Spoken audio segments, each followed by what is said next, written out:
Some users have had issues with non-music YouTube videos they've liked being added to their playlists on YouTube Music. In this video I'll be showing you how to filter out liked videos from YouTube Music.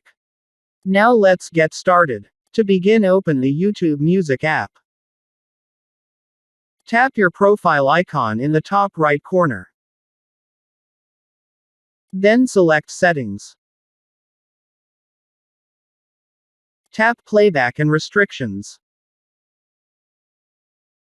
To remove your liked videos from your YouTube Music app, tap the switch labeled Show Your Liked Music from YouTube.